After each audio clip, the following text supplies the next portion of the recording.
Welcome to AP అఖిలపక్ష news. ముందుగా bulletin లో హెడ్లైన్స్ చూద్దాం. ఉపాధి కల్పన మా బ్రాండ్, గొడ్డలి జగన్ బ్రాండ్. కడప జిల్లా పర్యటనలో ఐటీ మంత్రి నారా లోకేష్.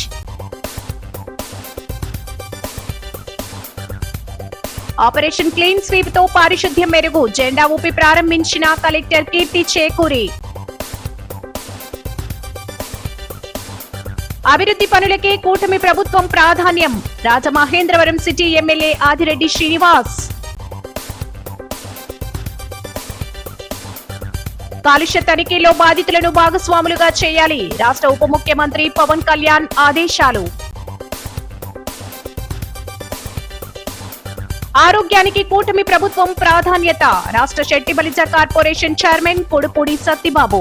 అగనంపూడి ఉక్కు నిర్వాసిత కాలనీ గ్రామాలన్నీ ఒకే వార్డులో ఉండాలి. ADC chairman Balireddy Satyanarayana GVMC Aganampudi zonal కార్యాలయం వద్ద అగనంపూడి ఉక్కు నిర్వాసిత నాయకుల సమావేశంలో బలిరెడ్డి సత్యనారాయణ మాట్లాడుతూ ఉక్కు నిర్వాసిత కాలనీలో అన్ని గ్రామాలు ఐక్యతగా బంధుత్వంలో కలిసి మెలిసి ఉన్న పరిస్థితుల్లో 2005వ సంవత్సరంలో నిర్వాసిత కాలనీ 56, 57 వార్డులుగా విభజించితిరి. అప్పుడు చాలా ఇబ్బంది పడ్డారు. మరలా 2001లో జరిగిన జీవీఎంసీ ఎన్నికల్లో ప్రజాప్రతినిధులు అధికారులతో ఉక్కు నిర్వాసిత కాలనీ అంతా ఒకే వార్డు ఉండాలని విన్నపం చేసుకున్నాము. మా విన్నపం మేరకు జీవీఎంసీ 85వ వార్డులో ఉక్కు పునరావాస కాలనీ గ్రామాలన్నీ ఉంచారు. మరలా ఇప్పుడు 120 వార్డులు చేసి స్థానిక ప్రజాభిప్రాయం లేకుండా ఉక్కు పునరావాస కాలనీ గ్రామాలన్నీ విడగొట్టి 102, 103 వార్డులుగా విభజన చేయడం పట్ల ఉక్కు నిర్వాసితులు అసంతృప్తితో ఉన్నారు. కావున అన్ని నిర్వాసిత గ్రామాలు అన్ని ఒకే వార్డులో ఉంచాలని 2011 జనాభా ప్రాతిపదికపై నేడు వార్డులు విభజించడం, జీవీఎంసీ పాలకవర్గం ముగిసిన తర్వాత ఏకపక్ష వైఖరితో 120 వార్డులుగా విభజించారు. గత 15 సంవత్సరాల తర్వాత 2026 సంవత్సరంలో అదే ప్రాతిపదికపై వార్డులు విభజించారు. ఇప్పుడు ఉన్న విశాఖ నగర జనాభా 26 లక్షల పైచిలకు ఉన్నారు. కావున ప్రజా పరిపాలన సౌలభ్యం కొరకు 150 వార్డులు చేయాలని అధికారులు తగు చర్యలు తీసుకోవాల్సిందిగా కోరుచున్నాము. ఈ కార్యక్రమంలో నిర్వాసిత నాయకులు శిరంశెట్టి బాబ్జీ, బల్లిరెడ్డి శ్రీను, విందుల మోహన్ రావు, కొలిపాక అప్పారావు, గోడి రామకృష్ణ, వియాకుల శంకర్రావు, ఆకుల లక్ష్మణరావు, కె లోవరాజు నిర్వాసిత నాయకులు పాల్గొన్నారు. అనంతరం ఆగనంపూడి జోనల్ కమిషనర్ శ్రీమతి మనీషా త్రిపాఠికి వినతి పత్రం అందజేశారు. ఈ విశాఖ నగర ప్రాంతం ఎంతో ఎక్కువ మంది, సుమారు 26 లక్షల మంది పెరిగారు. అందులో మైగ్రేషన్ కూడా జనాలు వైజాగ్లో స్థిర నివాసం ఏర్పాటు చేసుకున్నారు. కాబట్టి ఇప్పుడు జనాభాకి అనుకూలంగా 150 వార్డులు చేయవలసిందిగా డిమాండ్ చేయాలండి. ఇప్పుడు మన బల్లి సత్యనారాయణ గారు చెప్పినట్టు మా నిర్వాసితుల కాలనీ అన్నీ ఒక ఏకంగా ఉండేవి. ఇప్పుడు ఈ వార్డుల విభజన సందర్భంగా ఇప్పుడు దానబోనిపాలెం, దిబ్బపాలెం, తలావనపాలెం మమ్మల్ని మా గ్రామాల్ని సపరేట్ చేసినట్టుగా మాకు మొన్న మీరు విడుదల చేసిన మ్యాప్లో చూపిస్తున్నాయి. అలా కాకుండా ఇప్పుడు మా యొక్క దానబోనిపాలెం, దిబ్బపాలెం, తలవనపాలెం కూడా 103 నుంచి 102 వార్డులోకి మారుస్తారని మేము కోరుచున్న మా గ్రామ ప్రజల తరపున. అందు గురించి అలాగే కాకుండా మరి జనాభా 26 లక్షల వరకు ఉంటుంది. దానికి 150 వరకు వార్డులు చేస్తారనేసి మేము కోరుచున్నాం. మా గ్రామాలు, నిర్వాసిత గ్రామాలు కూడా స్టీల్ ప్లాంట్ రాకముందు కూడా అక్కడ కలిసిమెలిసి ఉండేవి. ఇప్పుడు కూడా ఇక్కడికి వచ్చిన తర్వాత కదా మేము నిర్వాసిత కాలనీలు అన్నీ కలిసిమెలిసి ఉంటున్నాం. ఇప్పుడు ఇది మా దిబ్బపాలెం, దామోడిపాలెం, తడపాలెం విడదీయడం బాగోలేదు. ఇది మరి మున్సిపల్ కమిషనర్కి మా యొక్క విన్నపము, మీరు తక్షణమే మా యొక్క గ్రామాల్ని 102 వార్డులో కలిపి ఈ 150 వార్డులు చేయవలసిందిగా నేను కోరుతున్నాను. అగనంపూడి పునరావాస కాలనీ అగనంపూడి మేజర్ పంచాయతీలో ఉన్న పరిస్థితిలో 2005వ సంవత్సరంలో మళ్ళీ ఫోన్ చేస్తాను జీఎంసీ కార్పొరేషన్లో ఇది విలీనమై ఆ రోజున కలిసి ఉన్న పునరావాస కాలనీ 56, 57 2 వార్డులుగా విభజన చేయడం జరిగింది. అప్పుడు నిర్వాసితులు, బంధువులు, గ్రామాలు, సరిహద్దులు ఉన్న ఊర్లని విభజన చేయడం వల్ల చాలా ఇబ్బంది పడ్డారు.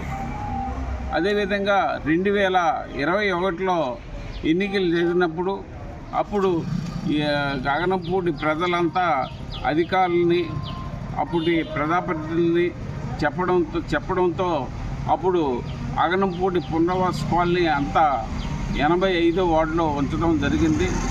మరి ఈ రోజున అగనంపూడి కొత్తగా 101 నుండి 106 వరకు అగనంపూడి ప్రాంత ఈ వార్డు విభజన చేసినప్పుడు 102 దాంట్లోని దానబోడిపాలెం, దెబ్బపాలెం, తలారపాలెం, పెద్దినాయుడిపాలెం ఈ గ్రామాలని విభజించి వాటిని 103 వార్డులో పంపించడం.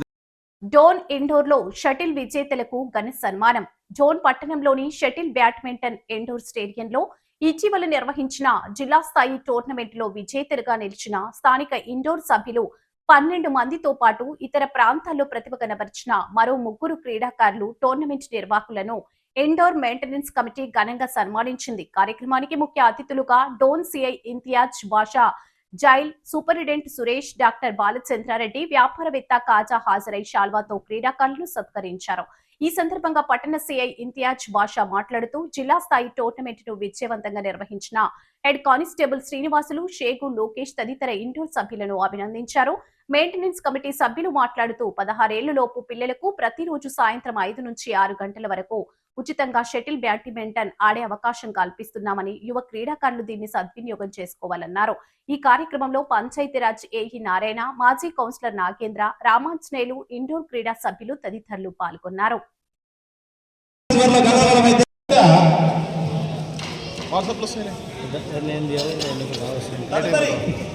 ఇదే ఓపెన్ కేటగిరీలోనే విన్నర్స్ సుమన్ అండ్ సురేంద్ర పట్టుకో ఫస్ట్ ప్లేస్, బాకీ ప్లేస్ లో first place doctor Rajasekhar, winners Chaitanya sir,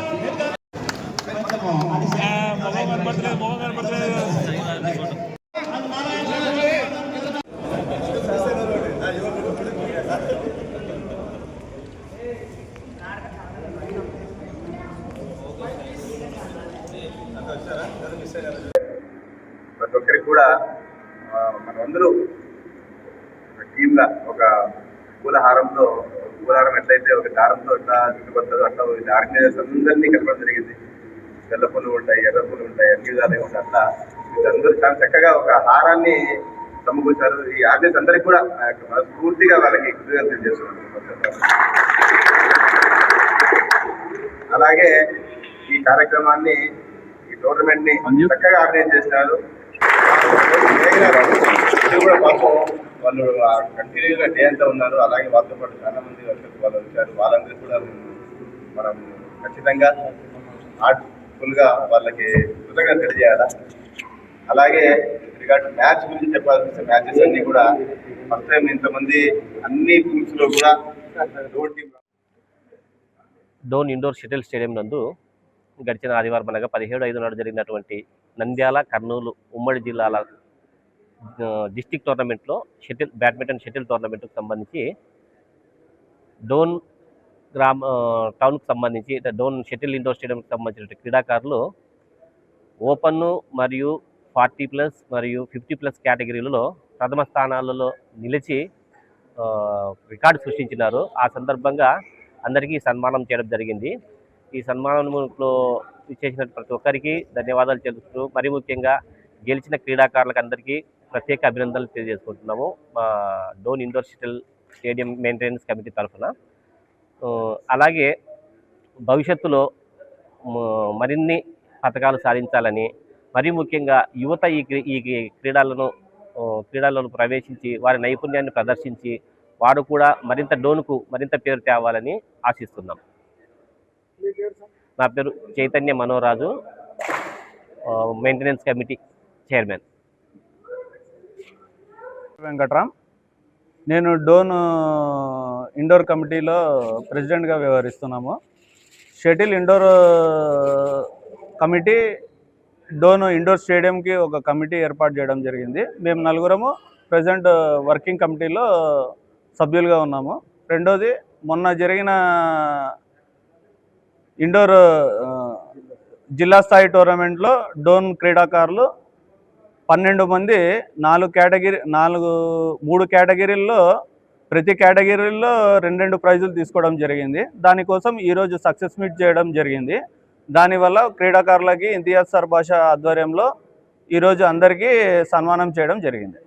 అలాగే మేము డోన్ ప్రజల ఉన్న చిన్నపిల్లలు ఎవరన్నా ఉండని, వాళ్ళు ఏ ఏజ్ వాళ్ళన్నా ఉండని, వాళ్ళకి డోన్ ఇండోర్ స్టేడియం తరఫున ఒక విన్నపం చేస్తున్నాము. వాళ్ళకి తెలుసో తెలియదో అందరికీ మేము మీడియా తరఫున తెలియజేయడమేనాగా వాళ్ళకి ఈవినింగ్ 5 o'clock నుంచి 6 o'clockకి 2 కోర్ట్స్, కోర్ట్ 1, కోర్ట్ 2 2 ఉన్నాయి. 2 కోర్ట్లలో వాళ్ళు పిల్లలు ఎప్పుడన్నా వచ్చి ఫ్రీగా ఆడుకోవచ్చు. ప్రతి ఈవినింగ్ 5 to 6 వాళ్ళకి కేటాయించడం జరిగింది. వాళ్ళ దగ్గర నుంచి ఏ ఫీజు తీసుకోవడం లేదు. వాళ్ళకి ప్రతిరోజు వాళ్ళు ఆడుకోవడానికి మేము సహకరిస్తామని తెలియజేస్తున్నాం. డోన్ ఇండోర్ మెయింటెనెన్స్ కమిటీ సభ్యుడిని. ఈరోజు ముఖ్యంగా మన జిల్లా స్థాయి టోర్నమెంట్లో మన డోన్కి సంబంధించిన ఇండోర్కి సంబంధించిన ప్లేయర్స్ 12 మంది విజేతలుగా నిలిచినారు. దీనికి గాను మేమందరం ముఖ్యంగా మెయింటెనెన్స్ కమిటీ సభ్యులము, తర్వాత మిగిలిన సభ్యులు అందరూ కలిసి వాళ్ళకి సన్మానించుకోవాలని అనుకోవడం జరిగింది. దీనికి సార్ గారు ముఖ్య అతిథిగా ఇంతియాజ్ భాష సార్ గారు, సిఐ సార్ గారు, తర్వాత వచ్చేసి జైలర్ సార్ గారు, తర్వాత కొంతమంది ముఖ్య అతిథులుగా కాజన్న, తర్వాత అంజన్న అని చెప్పేసి మిగిలిన కొంతమందిని అందరిని పిలవడం జరిగింది. వారందరూ వచ్చి ఈ కార్యక్రమాన్ని విజయవంతం చేయడం జరిగింది. అలాగే ఈ కార్యక్రమం ముఖ్య ఉద్దేశం ఏమనగా, ఎప్పుడైనా సరే డోన్ నుంచి ఇండోర్ తరపు నుంచి ఎవరైనా సరే అవుటర్లో కానీ ఇక్కడ కానీ జిల్లా స్థాయిలో టోర్నమెంట్ బాగా ఆడాలని ఉద్దేశంతో, ప్రోత్సహించాలన్న ఉద్దేశంతో ఈ కార్యక్రమం నిర్వహించడం జరిగింది. అలాగే ఫ్యూచర్లో కానీ ప్లేయర్స్ ఎవరైనా బయటికి పోయి అలా ఆడొస్తే వాళ్ళకి కానీ ఎంకరేజ్ చేసేదానికి మా కమిటీ తరపున నుంచి ముందుంటాం. ఇందుకు సహకరించిన ప్రతి ఒక్కరికి కృతజ్ఞతలు, ధన్యవాదాలు. Thank you. గతానికి ఇప్పటికనే అంటూ ఏం లేదు. ప్రతి ఒక్కరు వచ్చి ఇక్కడ క్రీడని ఆస్వాదిస్తున్నారు. తర్వాత చిన్నపిల్లలకి ఒక టైం కేటాయించడం జరిగింది. వాళ్ళు కానీ ఇప్పుడు ప్రజెంట్గా ఆడుతున్నారు. ఇంకొంతమందికి తెలియకపోవచ్చు, వెంకటరమణ గారు చెప్పినట్ల వాళ్ళందరూ కానీ వచ్చి ఖచ్చితంగా క్రీడ ఇక్కడ ఆడి వాళ్ళు శారీరకంగా దృఢంగా తయారయ్యేదానికి, తర్వాత ప్రోత్సహించడానికి మేమందరం ముందుంటామని చెప్పి తెలియజేస్తున్నాం. ఆదివారం టోర్నమెంట్ ఉంది సార్. అలాగే మా చైతన్యరాజ్ సార్ గారి ఆధ్వర్యంలో అలాగే మేమందరం కలిసి మా సభ్యులతో సహా అందరం కలిసి ఒక టోర్నమెంట్ నిర్వహించాలని, చిన్నపిల్లల టోర్నమెంట్ నిర్వహించాలనుకున్నాం. దానికి అన్నగారు ముందుండి స్పాన్సర్ చేయడం జరిగింది. అందుకని రేపు ఆదివారం జరిగే చిన్నపిల్లల టోర్నమెంట్లో ప్రతి ఒక్కరు పాల్గొని చిన్నపిల్లలు, డోన్కి సంబంధించిన చిన్నపిల్లలు కానీ చిన్నపిల్లలంతా ఈ కార్యక్రమంలో పాల్గొని వాళ్ళ ఆటని మెరుగుపరుచుకొని అండర్ 16 లోపల పిల్లలంతా వచ్చి వారు ఇక్కడ పార్టిసిపేట్ చేసి ఆడవలసిందిగా కోరుతున్నాం. ఈ మీడియా పరంగా వాళ్ళకి ముఖ్యంగా తెలియజేస్తున్నాం. Thank you.